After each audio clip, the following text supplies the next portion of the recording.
আসসালামু আলাইকুম। 18 বাংলা সংবাদে সবাইকে স্বাগত জানাচ্ছি। আমি ভাবনা আহমেদ। শুরুতেই বিআরবি কেবল সংবাদ শিরোনাম। আওয়ামী লীগ নিষিদ্ধের দাবিতে দ্বিতীয় দিনের মতো চলছে ছাত্র জনতার শাহবাগ ব্লকেট। যোগ দিয়েছেন এনসিপি, জামায়াত সহ বিভিন্ন দল। বিকেলে গণজমায়েতের ডাক। শেখ হাসিনাকে দেশে ফেরাতে কাজ করছে ইন্টারপোল, জানালেন স্বরাষ্ট্র উপদেষ্টা। সাবেক রাষ্ট্রপতি আব্দুল হামিদের দেশ ত্যাগে বিভিন্ন সংস্থার গাফিলতি খতিয়ে দেখা হচ্ছে। চট্টগ্রামের 3 পার্বত্য জেলায় স্বায়ত্তশাসন চায় ইউপিডিএফ। সকল নাগরিকের অধিকার সুরক্ষিত করতেই জাতীয় সনদ, জানালেন আলী রিয়াজ।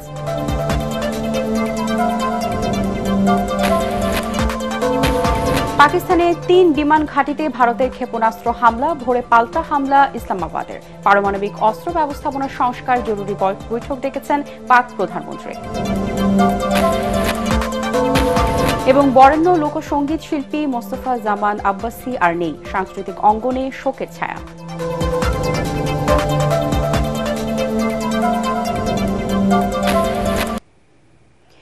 শুনছিলেন বিআরবি কেবল সংবাদ শিরোনাম। এবারে বিস্তারিত। আওয়ামী লীগকে নিষিদ্ধ করা সহ 3 দফা দাবিতে শাহবাগে ব্লকেট চলছে। সকালে উপস্থিতি কিছু কম হলেও সময়ের সাথে সাথে জড়ো হচ্ছেন জুলাই যোদ্ধারা সহ আন্দোলনকারী ছাত্র জনতা। আওয়ামী বিরোধী নানা স্লোগানে তুলছেন তারা। শুক্রবার রাতে এনসিপির মুখ্য সংগঠক হাসনাত আব্দুল্লাহ জানান, 3 দফা দাবিতে বিকেল 3টা থেকে শাহবাগে ছাত্র জনতার গণজমায়েত হবে।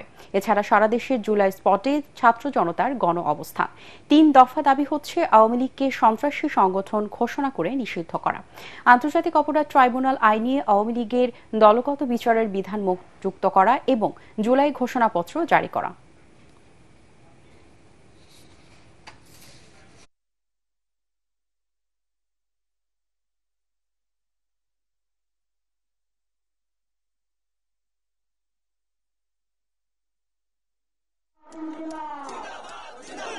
আমরা যে কারণে আমাদের শহীদ ভাইরা জীবন দিয়েছে, আমরা আন্দোলন করেছি, সেটা হলো সন্ত্রাসী সংগঠন হিসেবে বাংলাদেশ আওয়ামী লীগকে নিষিদ্ধ করা।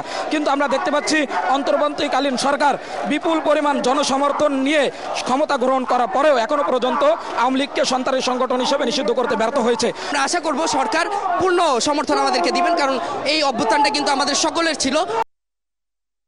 দর্শক, এই মুহূর্তে শাহবাগে রয়েছেন সহকর্মী আদ্দিন সজীব। আমরা সরাসরি চলে যাচ্ছি তার কাছে। আদ্দিন, শাহবাগ ব্লকেট থেকে ছাত্র জনতার আন্দোলন কেমন দেখছেন, কি বলছেন তারা, বিস্তারিত আমাদেরকে জানাবেন।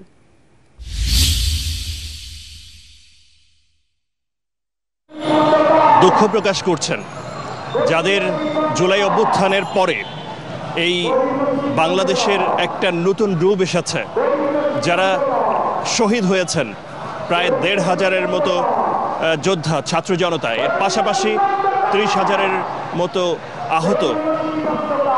এছাড়াও অনেক পক্ষ রয়েছে যারা এখানে সরাসরি অংশগ্রহণ করেছিল। তাদের নির্বাচিত সরকার এখনো পর্যন্ত আওয়ামী লীগের দৃশ্যমান বিচার করেনি। এই বাস্তবতায় তাদের যে এখানে আন্দোলনে নামতে হয়েছে সন্ত্রাসী সংগঠন হিসেবে আওয়ামী লীগকে নিষিদ্ধ করার জন্য, সেজন্য তারা ক্ষোভ প্রকাশ করছেন। আপনি দেখতে পাচ্ছেন যে এখানে শাহবাগে গতকাল থেকে এই জমায়েত শুরু হয়েছে, এখনো পর্যন্ত এই চলছেই। সারা রাত অবস্থান করেছিল, এখনো অবস্থান চলছে। আপনি জানেন 3টার দিকে এই শাহবাগে গণজমায়েত হবে। এখনো পর্যন্ত আমরা দেখতে পাচ্ছি এখানে ইসলামী আন্দোলন বাংলাদেশ, হেফাজত সহ বিভিন্ন রাজনৈতিক দল, এবি পার্টি এবং আরও বেশ কয়েকটি রাজনৈতিক দল এর নেতা কর্মী যারা রয়েছে, যারা সমর্থক রয়েছে, তারা এখানে জড়ো হচ্ছেন এবং এই জমায়েত ক্রমেই বাড়ছে। আপনারা জানেন যে 3 দফা দাবি জানিয়েছে। সেই 3 দফা দাবি ইতিমধ্যে আপনি বলেছেন সারা বাংলাদেশেও বিভিন্ন জুলাই অভ্যুত্থানের যে স্পট রয়েছে, যেখান থেকে আন্দোলন ত্বরান্বিত হয়েছে, সেসব জায়গায় গণজমায়েতের কথা বলা হচ্ছে। এখান থেকে তারা বলছেন যে যারা এখনো সচিবালয়ে বসে কিংবা নানা স্থানে বসে আওয়ামী লীগকে সেভ করার চেষ্টা করছেন কিংবা আওয়ামী লীগের চ্যাপ্টার রিওপেন করার চেষ্টা করছেন, তাদেরকে তারা হুঁশিয়ারি দিচ্ছেন, সতর্ক দিচ্ছেন। বাংলাদেশে যে হত্যাকাণ্ড হয়েছে জুলাই অভ্যুত্থানে, এবং এটার জন্য সরাসরি আওয়ামী লীগ সরকার শেখ হাসিনার সুনির্দিষ্ট বিচার এবং দৃষ্টান্তমূলক বিচারের পাশাপাশি তারা বলছেন যে কোনো অবস্থাতেই এখানে আর আওয়ামী লীগের রিওপেন করার কোনো সুযোগ নেই, অর্থাৎ আওয়ামী লীগের চ্যাপ্টার ওপেন করার কোনো সুযোগ নেই। যেসব রাজনৈতিক দল বা পক্ষ নানাভাবে বিভিন্ন মতামত দিচ্ছেন তাদের প্রতি সম্মান জানিয়ে এখানকার যা ছাত্র জনতা রয়েছেন তারা বলছেন যে 15-16 বছরে বিভিন্ন রাজনৈতিক দলের যে ত্যাগ সেটা তারা জানেন এবং নানাভাবে তারা যে অবস্থান নিয়ে আজকে যে অবস্থান, গণ অবস্থান এবং সবগুলো রাজনৈতিক দল যেভাবে এসছে এভাবে করে সবগুলো পক্ষকে, সবগুলো রাজনৈতিক শক্তিকে, ফেসিবাদের বিরুদ্ধে যাদের অবস্থান তাদের সবাইকে এই গণজমায়েতে ঐক্যবদ্ধ হওয়ার আহ্বান জানাচ্ছেন। এবং হাসনাত আব্দুল্লাহ আজ একটি বিষয় পরিষ্কার করেছেন যে শুধুমাত্র শাহবাগ ছাড়া ঢাকা শহরের অন্য কোথাও যেন ব্লকেড না হয় সেজন্য তিনি আহ্বান জানিয়েছেন যে ছাত্র জনতার বিভিন্ন পক্ষ রয়েছে তাদেরকে, বিভিন্ন সংগঠন বা রাজনৈতিক দল রয়েছে তাদেরকে, একই সঙ্গে বিভিন্ন দেশের বিভিন্ন স্থানে যে মহাসড়কগুলো রয়েছে সেই মহাসড়কগুলোতে যেন কোনো অবস্থাতেই কোনো রকমের ব্লকেড না হয়, সড়ক অবরোধ না হয়, জনভোগান্তি তৈরি না হয় সে ব্যাপারেও তারা বলছেন যে বাধ্য হয়ে সরকার বাধ্য করেছে, অন্তর্বর্তী সরকার তাদেরকে বাধ্য করেছে এই শহীদ কিংবা আহত শহীদের পরিবার কিংবা আহতদের কান্না, আর্তনাদ কিংবা আওয়ামী লীগ নিষিদ্ধের যে দাবি সেটা অন্তর্বর্তী সরকারের কাছে পৌঁছায়নি এমন বক্তব্য তারা দিচ্ছে, যে কারণেই তারা বাধ্য হয়ে এই শাহবাগের ব্লকেট কর্মসূচি বা অবরোধ করছেন।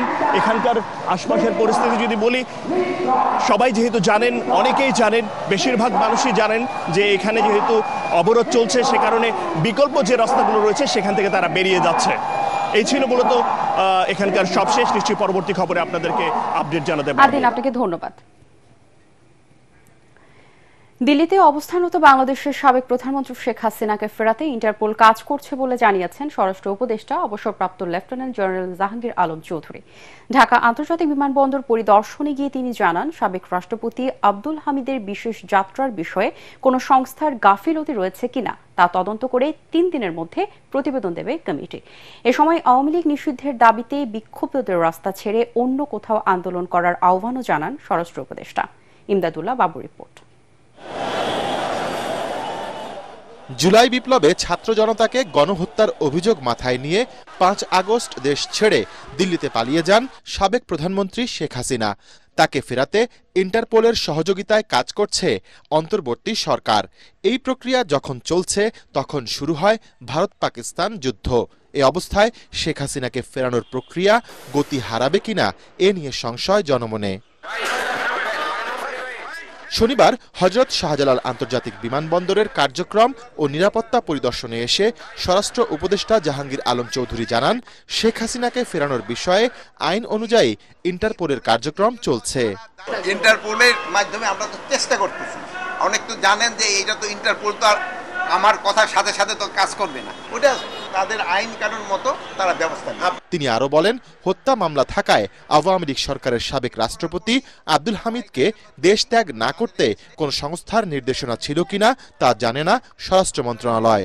রিপোর্ট সাবমিট করার পরেই যারা এটার জন্য দোষী তাদের এগেইনস্টে আইনানুগ ব্যবস্থা নেওয়া। কেশুগড় থেকে এসপি অফিস থেকে যদি স্বরাষ্ট্র মন্ত্রণালয়ে কোনো কাগজ পাঠাইছে আমার জানা নাই, এই জন্য কিন্তু একটা ইনকোয়ারি কমিটি করা হয়েছে। যেহেতু ইনকোয়ারি কমিটিটা এটা পুঙ্খানুপুঙ্খানু দেখে এটার বিরুদ্ধে একটা আইনানুগ ব্যবস্থা নেওয়ার জন্য বলবে, এবং এটার জন্য যারা দোষী তারা কেউ আইনের আওতায় তাদের শাস্তি পেতেই হবে। আওয়ামী লীগ নিষিদ্ধের দাবিতে আন্দোলনকারীদের জনভোগান্তি সৃষ্টি না করতেও অনুরোধ করেন স্বরাষ্ট্র উপদেষ্টা। সবারই দাবি দেওয়াটা যদি রাস্তা ছেড়ে এমন জায়গায় করে যেখানে জনগণের ভোগান্তি না হয় ওই জায়গায় করতে পারলে সবচেয়ে ভালো। ইমদাদুল্লাহ বাবু, ATN বাংলা, ঢাকা। সকল নাগরিকের অধিকার সুরক্ষিত করতে পারবে এমন জাতীয় সনদ তৈরিতে জাতীয় ঐকমত্য কমিশন কাজ করছে বলে জানিয়েছেন কমিশনের সহসভাপতি ডক্টর আলী রিয়াজ। তিনি বলেন, রাষ্ট্র সংস্কারের এই সুযোগ কাজে লাগাতে হবে। ইউনাইটেড পিপলস ডেমোক্রেটিক ফ্রন্ট UPDF এর সাথে আলোচনায় এসব কথা বলেন তিনি। এ সময় চট্টগ্রামে 3 পার্বত্য জেলায় স্বায়ত্তশাসনের দাবি জানায় দলটি। রাশনা দাসের রিপোর্ট। জাতীয় ঐকমত্য কমিশনের সদস্যরা শনিবার ইউনাইটেড পিপলস ডেমোক্রেটিক ফ্রন্ট UPDF এর সাথে সংস্কার প্রস্তাব নিয়ে আলোচনা করে। জাতীয় সংসদের LD হলে অনুষ্ঠিত এই বৈঠকে UPDF এর পক্ষে নেতৃত্ব দেন দলটির সংগঠক মাইকেল চাকমা। এই বাংলাদেশ যেন সবার একটা বহুজাতির, বহুভাষার এবং একটা বৈচিত্র্যময় দেশ হিসেবে প্রতিষ্ঠা করা যায়। স্বাগত বক্তব্যে জাতীয় ঐকমত্য কমিশনের সহসভাপতি আলী রিয়াজ বলেন, নাগরিক অধিকার প্রতিষ্ঠার জন্য ঐকমত্যের ভিত্তিতে জাতীয় সনদ তৈরির কাজ করছে কমিশন। রাষ্ট্রের সকল প্রতিষ্ঠানের জবাবদিহিতা নিশ্চিত করতে হবে এমন এক ব্যবস্থার মধ্য দিয়ে যেখানে নাগরিক যেন কোনো অবস্থাতেই মনে না করেন যে তার অধিকার ভুলুণ্ঠিত হয়েছে, তার যেন এই অধিকার থাকে, এই প্রতিষ্ঠান থাকে যা তার অধিকারকে সুরক্ষা করবে। সেই গণতান্ত্রিক রাষ্ট্র প্রতিষ্ঠার ক্ষেত্রে যে রাষ্ট্র মানবিক মর্যাদা নিশ্চিত করে, সামাজিক সুবিচার নিশ্চিত করে, সকলের মধ্যে সাম্য প্রতিষ্ঠা করে, সেই লক্ষ্যে আমরা সকলে কাজ করার চেষ্টা করছি। আলোচনা শেষে মাইকেল চাকমা জানান, পাহাড়িরা সবসময় নির্যাতনের শিকার, এর স্থায়ী প্রতিকারের দাবি জানিয়ে তিনি বলেন, পাহাড়িদের ভোটাধিকার নিশ্চিতের পাশাপাশি আঞ্চলিক দলগুলোর নিবন্ধন নিশ্চিত করা ও নিবন্ধন শর্ত শিথিল করতে হবে। ইউপিডিএফ এর মূল দাবি ছিল পূর্ণ স্বায়ত্ত শাসন। সংবিধান সংস্কারের একটা প্রক্রিয়া চলছে। এই প্রক্রিয়াতে যেহেতু ইনক্লুসিভ অন্তর্ভুক্তিমূলক একটা বাংলাদেশের স্বপ্ন আমরা দেখছি, সবাই নতুন বাংলাদেশের কথা বলছি, এখন সেই চট্টগ্রামের সমস্যাকে পাশ কাটিয়ে তো ইনক্লুসিভ বাংলাদেশ বা নতুন বাংলাদেশ হতে পারে না। একই স্থানে বিকেলে গণফোরামের সাথে বৈঠক করার কথা আছে জাতীয় ঐকমত্য কমিশনের। রাসনা দাস, এটিএন বাংলা, ঢাকা। তরুণদের সমর্থন আদায় ও দেশ পরিচালনায় তাদের ভাবনা মতামত জানতে চট্টগ্রাম বিভাগ ও কুমিল্লা জেলায় সমন্বয়ে চট্টগ্রামের পোলো গ্রাউন্ডে কিছুক্ষণের মধ্যে শুরু হবে বিএনপির 3 সহযোগী সংগঠনের সমাবেশ। তারুণ্যের রাজনৈতিক অধিকার প্রতিষ্ঠার এই সমাবেশ যৌথভাবে আয়োজন করেছে যুবদল, ছাত্রদল ও স্বেচ্ছাসেবক দল। সমাবেশে প্রধান অতিথি হিসেবে বক্তব্য রাখবেন বিএনপি মহাসচিব মির্জা ফখরুল ইসলাম আলমগীর। দীর্ঘদিন পর চট্টগ্রামের এই সমাবেশকে কেন্দ্র করে তরুণ যুবকদের মধ্যে দেখা যায় উচ্ছ্বাস, উদ্দীপনা। এই সমাবেশে বিএনপি ঘোষিত 31 দফায় তরুণদের জন্য ভবিষ্যৎ পরিকল্পনা সহ নতুন বার্তা আসবে বলে জানান নেতারা।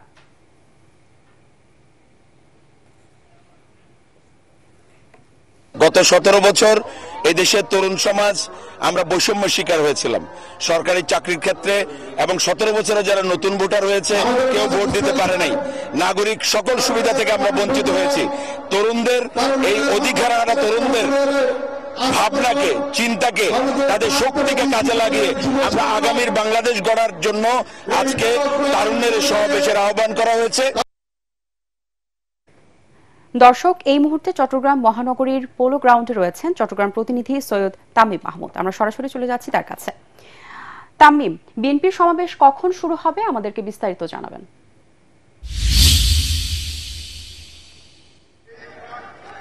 ধন্যবাদ ভাবনা। আমরা এই মুহূর্তে আছি চট্টগ্রামের পোলো গ্রাউন্ডে, যেখানে তারুণ্যের ভাবনা এবং রাজনৈতিকভাবে তরুণরা কি ভাবছে সেই বিষয় নিয়ে আসলে এই সমাবেশ করছে। তরুণদেরকে রাজনৈতিক যে অধিকার, তাদের যে অধিকার, সেই অধিকার প্রতিষ্ঠায় আরো সক্রিয় হওয়ার জন্য আগামীর যে রাষ্ট্র গঠন, সেই রাষ্ট্র গঠনে যাতে তারা আরো আগ্রহী হয় এবং আগামী যে বিনিয়োগ এবং কর্মসংস্থানের কথা বলা হচ্ছে, সেই সব বিনিয়োগ এবং কর্মসংস্থানে যাতে তারা আরো উৎসাহী হয়, সেই বিষয়গুলোকে কেন্দ্র করে কিন্তু যেই ধরনের নানা ধরনের আয়োজন করছে বিএনপি, তারই অংশ হিসেবে চট্টগ্রাম এবং কুমিল্লার সমন্বয়ে কিন্তু আজকে এই চট্টগ্রাম পোলো গ্রাউন্ডে এই সমাবেশ আয়োজন করা হয়েছে। এই সমাবেশ থেকে বলা হচ্ছে যে, যার নেতৃবৃন্দরা বলছেন, এই সমাবেশ থেকে যে বিএনপি 31 দফার যে একটি ভাবনা আছে এবং রূপরেখা আছে, সেই রূপরেখা কিন্তু এই রূপরেখা থেকে তরুণদের জন্য কি কি বিষয় আছে সেই বিষয়গুলো এই সমাবেশের মাধ্যমে তুলে ধরা হবে। এবং এই যে কর্মসংস্থানের জন্য যে বিদেশি বিনিয়োগ প্রয়োজন, সেই বিনিয়োগগুলো কিভাবে আসবে এবং কিভাবে আসলে তরুণরাও এই বিনিয়োগের কারণে আরো চাকরি পাবে এবং চাকরি ক্ষেত্রে তারা আরো উদ্যোক্তা হতে পারে এবং চাকরি ক্ষেত্রে তাদের নিজের যোগ্যতা দিয়ে চাকরি বাজারে নিজেদেরকে প্রতিষ্ঠা করতে পারে, সেই বিষয়গুলো কিন্তু এখানে করা হবে বলা হচ্ছে। এবং তারা আরো নেতৃবৃন্দরা আরো বলছেন, যদি তারা এইবারের যে নির্বাচন হবে, সামনে যে নির্বাচন হবে, সেই নির্বাচনে যদি তারা ক্ষমতা আসতে পারে, তাহলে তারা প্রথম 18 মাসে তারা 1 কোটির বেশি চাকরির সুযোগ সৃষ্টি করবে। এছাড়াও শিক্ষা খাতে যে সংস্কারের বিষয় থাকে, সেই শিক্ষা খাতে বরাদ্দের বিষয় থাকে, সেইখানেও তারা বরাদ্দ বৃদ্ধি করবে। এছাড়াও আমাদের যে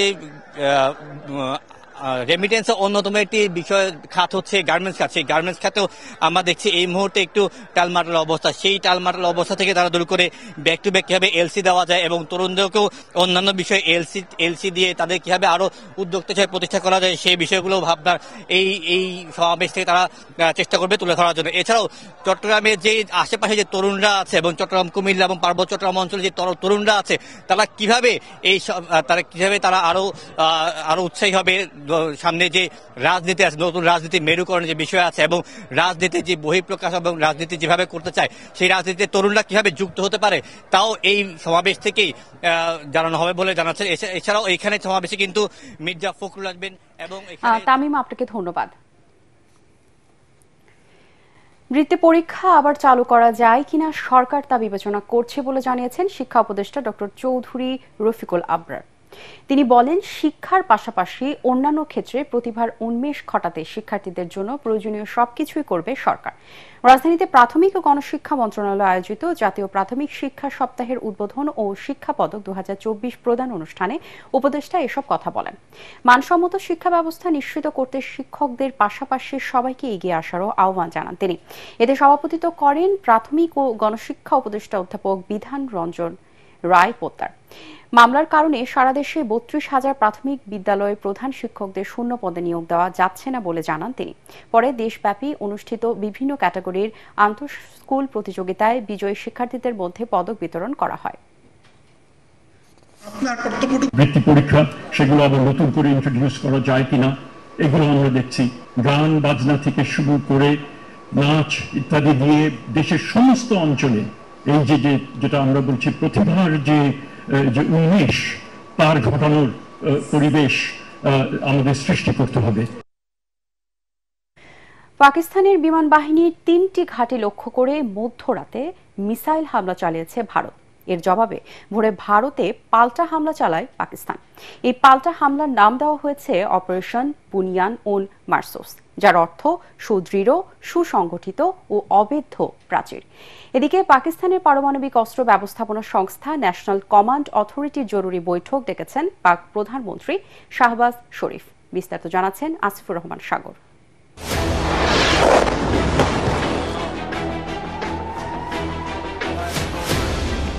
ভারত নিয়ন্ত্রিত কাশ্মীরের পেহেলগামে বন্দুকধারীদের হামলাকে ঘিরে 3 দশকের মধ্যে সবচেয়ে বড় ধরনের সংঘাতে জড়িয়েছে ভারত ও পাকিস্তান। 3 দিন ধরে পাল্টাপাল্টি হামলা চালিয়ে যাচ্ছে প্রতিবেশী দুই দেশ। বিসমিল্লাহির রহমানির রহিম। Today on 10th May at the time of Fajr, মধ্যরাতে পাকিস্তানি বিমান বাহিনীর 3টি ঘাঁটি লক্ষ্য করে ক্ষেপণাস্ত্র হামলা চালায় ভারত। এগুলো হলো রাওয়ালপিন্ডির নূর খান বিমান ঘাঁটি, শর্কটের রফিকি বিমান ঘাঁটি ও চকওয়ালের মোরাইদ ঘাঁটি। তবে এসব হামলা সফলভাবে প্রতিহত করার দাবি করেছে পাকিস্তান। কাতার ভিত্তিক সংবাদ মাধ্যম আল জাজিরা জানিয়েছে, স্থানীয় সময় রাত 2:30টার দিকে রাওয়ালপিন্ডি এবং ইসলামাবাদে বিশাল বিস্ফোরণের শব্দ শোনা যায়। ওই সময় নূর খান ঘাঁটিতে ব্যালিস্টিক মিসাইল ছোড়া হয়, যা প্রতিহত করা হচ্ছিল বলে দেশটির নিরাপত্তা সূত্র জানিয়েছে। দেশটির ভেতরে প্রবেশ করে ভারতের হামলা পাকিস্তানের প্রতিরক্ষা ব্যবস্থাকে ভঙ্গুর প্রমাণ করেছে। আল জাজিরা জানিয়েছে, এই ঘাঁটি পাকিস্তানের জন্য বেশ গুরুত্বপূর্ণ, কারণ এটি দিয়ে বিদেশি গুরুত্বপূর্ণ ব্যক্তিরা পাকিস্তানে আসা যাওয়া করেন। এছাড়া পাকিস্তানের বড় বড় নেতারাও বিদেশে বা দেশের অন্য কোথাও যেতে এটি ব্যবহার করে থাকেন। এই হামলার পর পাকিস্তান সেনাবাহিনীর মুখপাত্র লেফটেন্যান্ট জেনারেল আহমেদ শরীফ চৌধুরী হামলার কথা স্বীকার করে নিয়ে জানান, ভারতের কিছু মিসাইল তাদের প্রতিরক্ষা ব্যবস্থা ভেদ করে বিমান ঘাঁটির কাছে আঘাত হানতে সক্ষম হয়েছে। এতে ঘাঁটির কোনো ক্ষতি হয়নি, সেই সঙ্গে পাল্টা আঘাতের হুঁশিয়ারিও দেন তিনি। ভারতের সঙ্গে উত্তেজনা কমানোর আর কোনো সম্ভাবনা রইল না। ভারত যে ক্ষতি করেছে সেটির জন্য তাদের পাল্টা জবাব পেতে হবে। এখন ভারত আমাদের হামলা প্রত্যক্ষ করবে। বিসমিল্লাহির রহমানির রহিম। Today on 10th May। এই হুঁশিয়ারি পর ভোরে ভারতের গুরুত্বপূর্ণ কয়েকটি সামরিক স্থাপনায় পাল্টা হামলা চালিয়েছে বলে দেশটির সংবাদ মাধ্যম দ্য ডনের খবরে জানানো হয়েছে। এই পাল্টা হামলার নাম দেওয়া হয়েছে অপারেশন বুনিয়ান উল মারসুস, যার অর্থ হল সুদৃঢ়, সুসংগঠিত ও অভেদ্য প্রাচীর। পাকিস্তানের সামরিক বাহিনী বরাত দিয়ে আল জাজিরার সংবাদদাতা জানিয়েছেন, ভারতের কয়েকটি লক্ষ্যবস্তুতে হামলা চালিয়েছে পাকিস্তান। ভারত নিয়ন্ত্রিত কাশ্মীরের উধমপুরে বিস্ফোরণের শব্দ শোনা যাওয়ার কথা ভারতীয় সংবাদ মাধ্যম ANI এর বরাতে জানিয়েছে আল জাজিরা। ANI এর প্রকাশ করা এক ভিডিও ফুটেজে বিস্ফোরণের পর ওই এলাকার আকাশে কালো ধোঁয়া উঠতে দেখা যায়।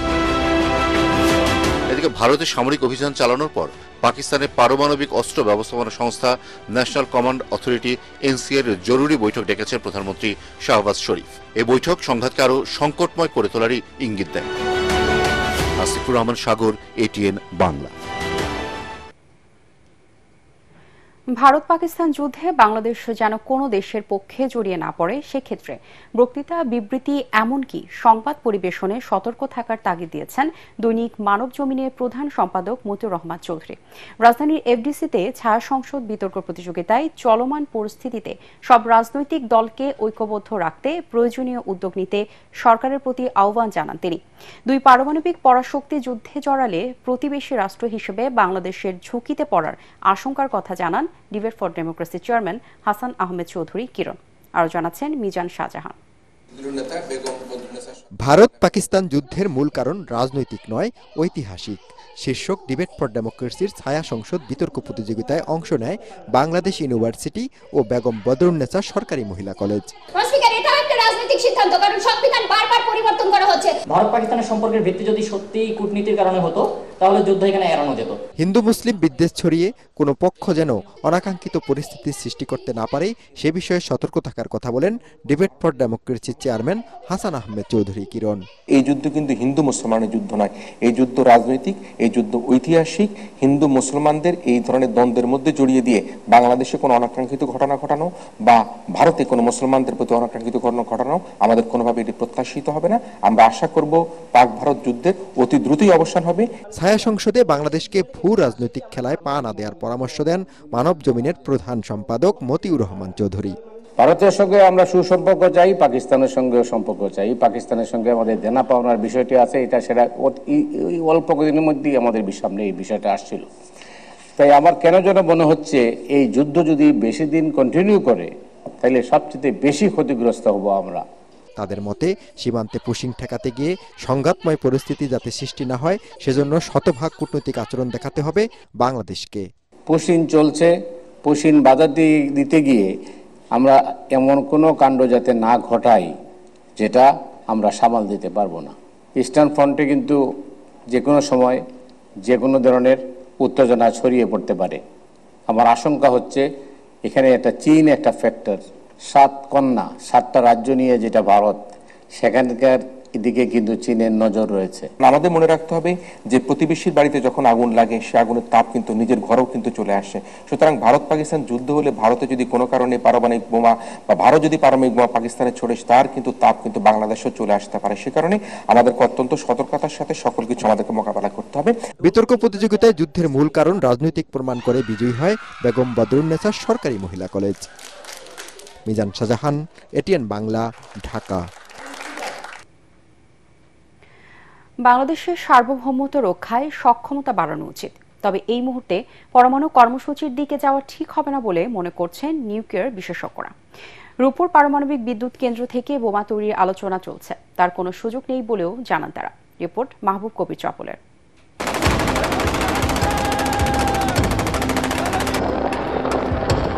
বিশ্বজুড়ে বাড়ছে যুদ্ধ হাঙ্গামা, এতে চাপের মুখে পড়ছে ছোট দেশগুলো।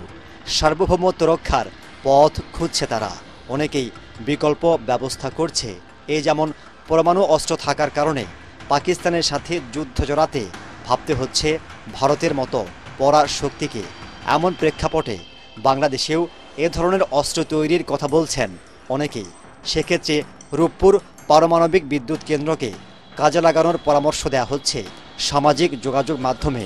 তবে ওই বিদ্যুৎ কেন্দ্র থেকে বোমা তৈরির সুযোগ নেই বলে জানান নিউক্লিয়ার বিশেষজ্ঞ অধ্যাপক শফিকুল ইসলাম।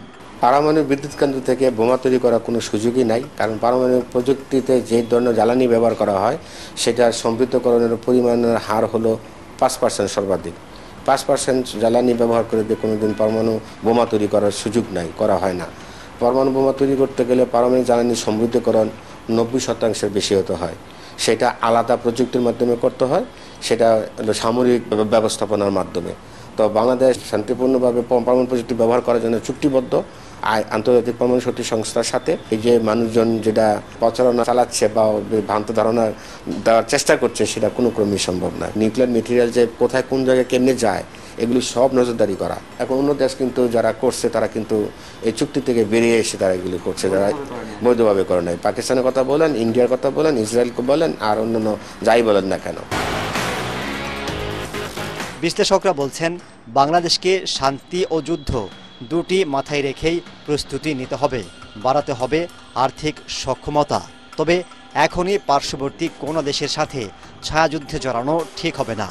ছোট রাষ্ট্রের প্রথমে যদি মিলিটারাইজেশনের দিকে যায়, সেটা আপনার পাকিস্তানের দিকে তাকান, আপনি নর্থ কোরিয়ার দিকে তাকান, সেটা হবে আপনার যে মানবাধিকারগুলো ওখানে থাকে না এবং হিউম্যান সিকিউরিটি সেখানে প্রচণ্ডভাবে বাধাগ্রস্ত হয়। সো আমার কাছে মনে হয় যে ছোট রাষ্ট্রগুলোর ইকোনমিক মুক্তির কাজ করা আগে দরকার, তারপরে যদি মনে হয় তাদের ভালনারেবিলিটি আছে সেই জায়গায় মিলিটারাইজেশনে যেতে পারে। মিয়ানমারের সঙ্গে আমাদের সম্পর্ক কিন্তু ভালো না, এদিকে ভারতের সাথেও আমাদের সম্পর্কগুলো এক ধরনের ঠান্ডা সম্পর্ক যাচ্ছে। বৈরিতা বেশি যদি বাড়ে তাহলে আমাদের জাতীয় স্বার্থ এবং জাতীয় নিরাপত্তা এবং যে ন্যাশনাল কোহেরেন্স, জাতিগত যে কোহেরেন্স, সেগুলো আরও ফ্র্যাজাইল হবে বলে আমি অনুমান করি।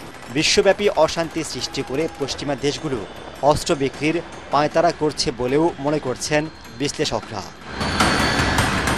মাহবুব কবির চপল, এটিএন বাংলা, ঢাকা। পুঁজিবাজার থেকে গত ৮ মাসে ৯০,০০০ কোটি টাকা হারিয়েছে বলে দাবি করেছে Bangladesh capital market investor association. আস্থা ফেরাতে না পারলে কখনো এই বাজারের ঘুরে দাঁড়ানো সম্ভব হবে না বলেও জানায় তারা। ক্যাপিটাল মার্কেট জার্নালিস্ট ফোরাম আয়োজিত সংবাদ সম্মেলনে বিনিয়োগকারীরা বলেন, ইতিহাসে সর্বনিম্ন লেনদেন হচ্ছে শেয়ার বাজারে।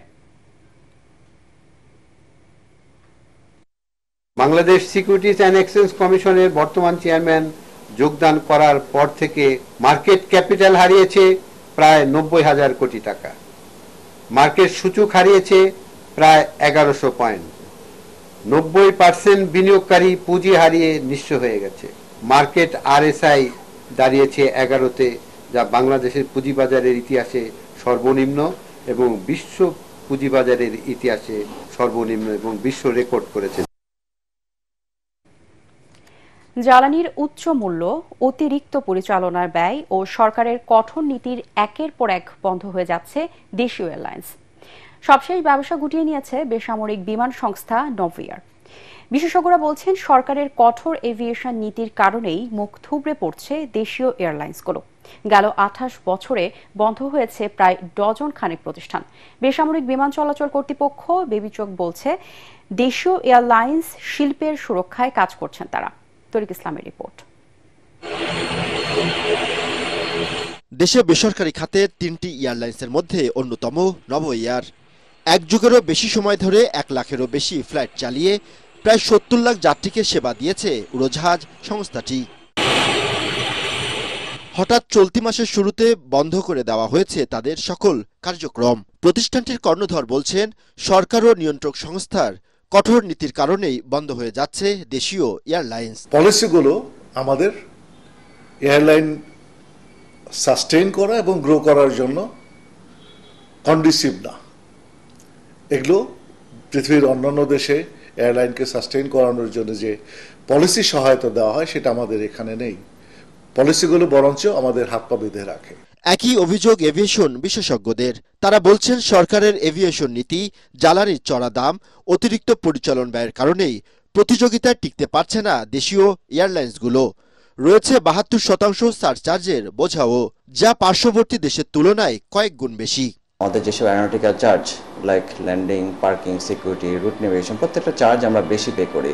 এমনকি সারচার্জের যে ব্যাপারটা আছে সেটা আমরা ইয়ারলি 72% সারচার্জ পে করি। আমার ধারণা ওয়ার্ল্ডের মোস্ট অফ দ্য কান্ট্রি থেকেও বেশি আমরা সারচার্জ পে করি। দেশীয় প্রাইভেট এয়ারলাইন্সগুলো সহজ শর্তে লোন পায় না, ফান্ড রেজ করতে পারে না, ইনভেস্টর আসতে চায় না। প্লাস আমাদের এনবিআর কখনোই কাস্টম কখনোই সুবিবেচনা করেন, অর্থাৎ এভিয়েশন ইন্ডাস্ট্রির ফেভারে বা ফেভারেবল না বা ফ্রেন্ডলি না তারা, যার কারণে অনেক উদ্যোক্তারা ফিরে গেছে। এমনকি অনেক নতুন উদ্যোক্তা আসতে চায়, তাদের এমন কাঠামো করে রাখা হয়েছে যে কাঠামো আপনি ঢুকতে গেলে মাথা গরম হয়ে যাবে। এসব কারণে এরই মধ্যে বন্ধ হয়ে গেছে দেশের প্রায় ডজনখানিক এয়ারলাইন্স প্রতিষ্ঠান। তবে পরিস্থিতির উন্নয়নে এভিয়েশন বান্ধব নীতি প্রণয়নের আশ্বাস দিলেন বেবিচক চেয়ারম্যান। হ্যাঙ্গার ভাড়ার ব্যাপারে আমরা একটা পদক্ষেপ নিয়েছি যাতে সহনীয় পর্যায়ে হয়, আমরা যেন সিভিল এভিয়েশন, আমরা যেন জেনারেল এভিয়েশন এবং ওনাদেরকে ফ্লারিশ করতে দিতে পারি, সেরকম একটা এনভায়রনমেন্ট কিন্তু আমরা তৈরি করছি ইন টার্মস অফ ফিনান্সিয়াল ব্যাপার ভাষা, in terms of regulatory matters এবং সব ব্যাপারে একটা এনভায়রনমেন্ট তৈরি করতে যাচ্ছি যে ওনারা কোনো বড় হতে পারে, ফ্লারিশ করতে পারে। দেশের আকাশপথে যাত্রী চাহিদার ৮০% এখন বিদেশি এয়ারলাইন্সের হাতে, ফলে রাজস্ব হারাচ্ছে বাংলাদেশ। একের পর এক বন্ধ হচ্ছে দেশীয় এয়ারলাইন্স কোম্পানিগুলো, আর তাতেই দেশীয় এ বাজার দখল করে নিচ্ছে বিদেশি উড়োজাহাজ কোম্পানিগুলো। এ খাতের ব্যবসায়ী ও বিশেষজ্ঞরা বলছেন সরকারের এভিয়েশন নীতির কারণেই ক্ষতিগ্রস্ত হচ্ছে দেশীয় এভিয়েশন শিল্প খাত। তরিক ইসলাম, এটিএন বাংলা, হযরত শাহজালাল আন্তর্জাতিক বিমানবন্দর, ঢাকা। চলে গেলেন জনপ্রিয় সঙ্গীত শিল্পী মোস্তফা জামান আব্বাসী। সকালে রাজধানীর বনানীর একটি হাসপাতালে শেষ নিঃশ্বাস ত্যাগ করেন 21 পদকপ্রাপ্ত এই শিল্পী। তার মৃত্যুতে শোকের ছায়া নেমে এসেছে সঙ্গীত ও সাংস্কৃতিক অঙ্গনে। দুপুরে গুলশান আজাদ মসজিদে তার নামাজে জানাজা অনুষ্ঠিত হয়। বিস্তারিত জানাচ্ছেন একরামুল হক সায়েম।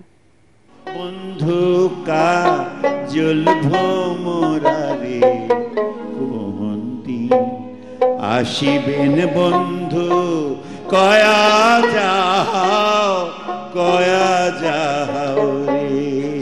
বাংলার পল্লী সঙ্গীতকে প্রথম বিশ্বের বিভিন্ন দেশে ছড়িয়েছেন বহুমাত্রিক প্রতিভার অধিকারী মুস্তফা জামান আব্বাসী। 25টির বেশি দেশে ভাওয়াইয়া, ভাটিয়ালি, নজরুল গীতি পরিবেশন করে এদেশের সঙ্গীতকে আন্তর্জাতিক পরিমণ্ডলে ছড়িয়েছেন তিনি।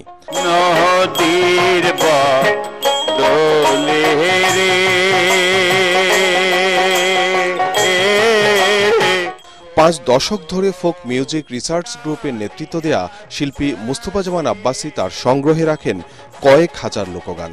ওরে ভাঙাও নয়, ছেড়াও নয়, সোনা রূপাই গড়া, হাজার হস্তে পার করিছম রে। 1936 সালের 8 ডিসেম্বর ভারতের কোচবিহারে উপমহাদেশের প্রখ্যাত সঙ্গীত পরিবারে জন্ম মুস্তফা জামান আব্বাসীর। বাবা পল্লীগীতি সম্রাট আব্বাস উদ্দিন, আর চাচা আব্দুল করিম ছিলেন পল্লীগীতি ও ভাওয়াইয়া ভাটিয়ালির জনপ্রিয় শিল্পী।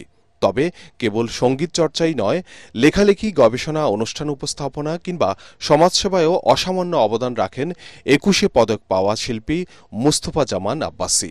আজকে আমি প্রতিজ্ঞাবদ্ধ যে অভিজিৎ বসু যদি এসে বলে, দাদা আপনাকে আমি 1 লক্ষ টাকা দেব, আপনি আমাকে এই সময়টি দিন, আমি দেব না। বিদেশ থেকে উচ্চশিক্ষা নেওয়া আব্বাসী শিল্পকলা একাডেমির মহাপরিচালক সহ গুরুত্বপূর্ণ বিভিন্ন প্রতিষ্ঠানের দায়িত্বে ছিলেন। রচনা করেন রুমির অলৌকিক গান, হরিণাক্ষী, স্মৃতিকথা, স্বপ্নরা থাকে, স্বপ্নের ওধারে, লোকসঙ্গীতের ইতিহাস ও ভাটির দেশের ভাটিয়ালি সহ গুরুত্বপূর্ণ বিভিন্ন গ্রন্থ।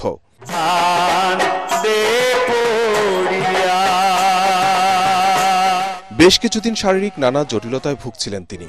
শনিবার ভোরে 2 কন্যা ও বহু ভক্ত অনুরাগী রেখে 87 বছর বয়সে অনন্তের পথে যাত্রা করেন গুণী শিল্পী মুস্তফা জামান আব্বাসী। একরামুল হক সায়েম, এটিএন বাংলা, ঢাকা। রাজধানীর সোভানবাগের বাংলাদেশ এগ্রো প্রসেসর অ্যাসোসিয়েশনের অফিসে ভাঙচুর করে সিসি ক্যামেরা, ডিভিআর নিয়ে যায় বিএনপির অঙ্গ সংগঠন, কৃষক দলের সহসভাপতি ও বাপার সদস্য ইন্ট্রা ফুড ইন্ডাস্ট্রিজ লিমিটেডের চেয়ারম্যান মামুনুর রশিদ খানের নেতৃত্বাধীন একটি গ্রুপ। জানা গেছে, গেল দ্বিবার্ষিক 2023-25 অর্থ বছরের প্যানেল নির্বাচনে এককভাবে জয়লাভ করে বাপা ঐক্য পরিষদ। কিন্তু 2 বছর মেয়াদের এই কমিটির মেয়াদ শেষ হওয়ার আগেই মামুনুর রশিদ খানের নেতৃত্বাধীন গ্রুপটি বেশ কিছুদিন ধরে জোর করে বাপার অফিস দখল নেওয়ার চেষ্টা চালিয়ে যাচ্ছিল। এর অংশ হিসেবে সকালে বাপার অফিসে গিয়ে জোর করে দখল নিয়ে তালা ঝুলিয়ে দেয় তারা। সেই সাথে 12 মে থেকে বাপার সার্বজনীন প্যানেলের তত্ত্বাবধানে কর্মকর্তা কর্মচারীদের দায়িত্ব পালনের কথাও জানিয়েছেন তারা। বাপার বর্তমান কমিটি ইতোমধ্যে নতুন নির্বাচনের জন্য বাণিজ্য মন্ত্রণালয়কে চিঠি দিয়েছে। ওই গ্রুপের অফিস দখলের এমন বেআইনি কর্মকাণ্ড বাপার স্বাভাবিক কার্যক্রমকে বাধাগ্রস্ত করছে। প্রায় 50 জন প্লাস মানুষ এখানে আসে, 50 জনের উপরে। তারা এসে ফার্স্টে সিসি ক্যামেরাগুলো ভেঙে ফেলে, দেন তারা আমাকে এখানে সামনে রেখেই আমাদের তালা দুটো ভেঙে তালা দুইটা ভেঙে তারা ভিতরে প্রবেশ করে আমাদের ক্যামেরার যেই কন্ট্রোল ডিভাইসটা সেই ডিভাইসটা নিয়ে যায় এবং সাথে আমাদের ইন্টারনেট সিস্টেমের আরেকটা ডিভাইস ছিল সেটাও সাথে করে নিয়ে যায় এবং আমাদেরকে হুমকি দিয়ে যায় যে সোমবারে অবশ্যই অফিসে আসতে হবে, যারা যারা সোমবারে অফিসে আসবে না তাদের চাকরি থাকবে। অবহেলা ও অপচিকিৎসার অভিযোগ এনে শামসুদ্দোহা শিমুল হত্যার ন্যায় বিচার দাবি করেছে তার পরিবার। ঢাকা রিপোর্টার্স ইউনিটিতে জাস্টিস ফর শিমুল শীর্ষ সংবাদ সম্মেলনে এ দাবি জানায় তার স্বজনরা। গত 20 আগস্ট দিবাগত রাতে রাজধানী গ্রিন রোডের কমফোর্ট ডায়াগনস্টিক সেন্টার ও নার্সিং হোম হাসপাতালে অধ্যাপক ডাক্তার জাহের আল আমিন এবং অ্যানেস্থেসিওলজিস্ট ইফতেখারুল কাউসারের তত্ত্বাবধানে নাকের সেপ্টোপ্লাস্টি অর্থ প্রচারের সময় শিমুলের মৃত্যু হয়। সংবাদ সম্মেলনে তার পরিবারের সদস্যরা অভিযোগ করেন চরম অবহেলা ও অপচিকিৎসার কারণে অপারেশন থিয়েটারে তার মৃত্যু হয়। অভিযুক্ত চিকিৎসক ও হাসপাতাল কর্তৃপক্ষ ময়নাতদন্ত প্রতিবেদন এবং তদন্ত কাজে প্রভাব বিস্তার করে সঠিক বিচার প্রক্রিয়া বাধাগ্রস্ত করার অপচেষ্টা চালাচ্ছে বলেও অভিযোগ স্বজনদের।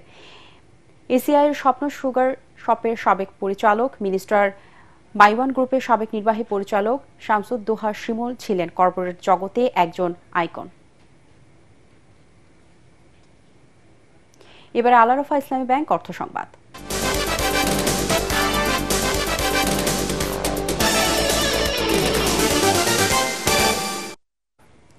বাংলাদেশ ব্র্যান্ড ফোরামের আয়োজনের রাজধানীর ব্র্যাক বিশ্ববিদ্যালয়ে অনুষ্ঠিত হয়েছে Bangladesh AI summit. Akij resource ও মিউচুয়াল ট্রাস্ট ব্যাংক পিএলসির পৃষ্ঠপোষকতা এবং ব্র্যাক বিজনেস স্কুলের সহযোগিতায় অনুষ্ঠিত এই আয়োজনটি বাংলাদেশ ইনোভেশন কনক্লেভের একটি ফ্ল্যাগশিপ উদ্যোগ। এই সম্মেলনের মূল লক্ষ্য হল একটি সমন্বিত জাতীয় এআই কৌশল প্রণয়ন ও বাস্তবায়নে সহায়তা করা। সামিটের শুরুতে স্বাগত বক্তব্য রাখেন ব্র্যাক বিশ্ববিদ্যালয়ের BRAC business school dean Mohammad Mujibul Haque. এরপর বক্তব্য রাখেন বাংলাদেশ ব্র্যান্ড ফোরাম এবং বাংলাদেশ ইনোভেশন কনক্লেভের প্রতিষ্ঠাতা ও ব্যবস্থাপনা পরিচালক শরীফুল ইসলাম। এই আয়োজনের উদ্বোধন করেন তথ্য ও যোগাযোগ প্রযুক্তি বিভাগের সচিব শীষ হায়দার চৌধুরী। সমাপনী অনুষ্ঠানে প্রধান অতিথি ছিলেন বাংলাদেশ টেলিযোগাযোগ নিয়ন্ত্রণ কমিশন বিটিআরসি চেয়ারম্যান অবসরপ্রাপ্ত মেজর জেনারেল মোহাম্মদ এমদাদ উল বারী। এবারে আন্তর্জাতিক সংবাদ।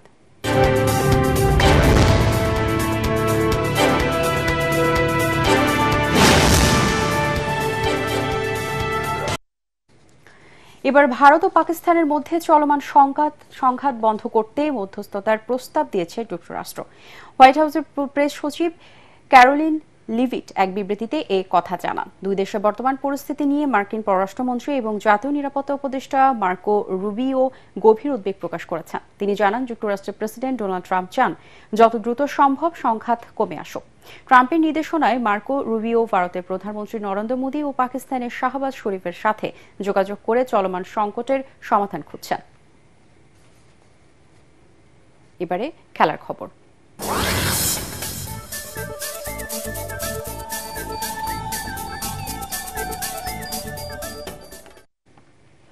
ভারত পাকিস্তান যুদ্ধের কারণে এবার স্থগিত হয়ে গেল পাকিস্তান সুপার লিগ পিএসএল এর খেলাও। এক সংবাদ বিজ্ঞপ্তিতে পাকিস্তান ক্রিকেট বোর্ড পিসিবি তা নিশ্চিত করে। যদিও এর আগে জানানো হয়েছিল টুর্নামেন্টের বাকি ম্যাচগুলো সংযুক্ত আরব আমিরাতে অনুষ্ঠিত হবে। তবে এখন ভারত পাকিস্তান সংঘাতের পরিস্থিতি আরও খারাপ হওয়ায় কারণ দেখিয়ে বাকি 8 ম্যাচ স্থগিত করার ঘোষণা দেয় পিসিবি। ভারতীয় প্রিমিয়ার লিগ আইপিএলও 1 সপ্তাহের জন্য স্থগিত ঘোষণা করেছে। পিসিবির দেওয়া সংবাদ বিজ্ঞপ্তিতে বলা হয়, নিয়ন্ত্রণ রেখায় পরিস্থিতির অবনতি ঘটেছে। ভারতে থেকে ছোড়া 78টি ড্রোন সীমান্ত অতিক্রম করেছে এবং ভূমি থেকে ভূমিতে আঘাত হানার ক্ষেপণাস্ত্র ছোড়া হয়েছে। সে কারণে এই সিদ্ধান্ত নেওয়া হয়েছে।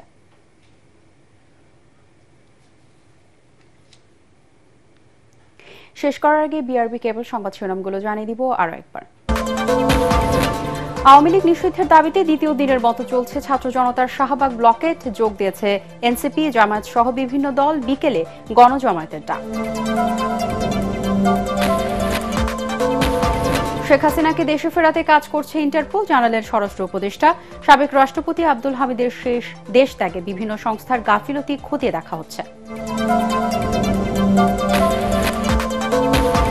চট্টগ্রামের 3 পার্বত্য জেলায় স্বায়ত্তশাসন চায় ইউপিডিএফ। সকল নাগরিকের অধিকার সুরক্ষিত করতেই জাতীয় সনদ, জানালেন আলী রিয়াজ।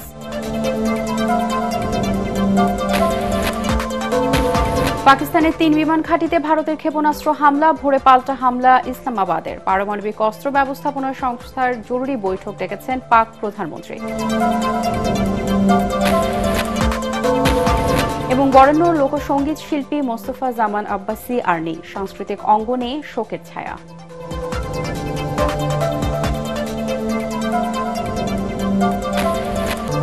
পরবর্তী সংবাদ দেখার আমন্ত্রণ জানিয়ে এখনকার মতো শেষ করছি। এটিএন বাংলার সংবাদ ইউটিউবে দেখতে ব্রাউজ করুন youtube/ATN Bangla News। ধন্যবাদ সবাই।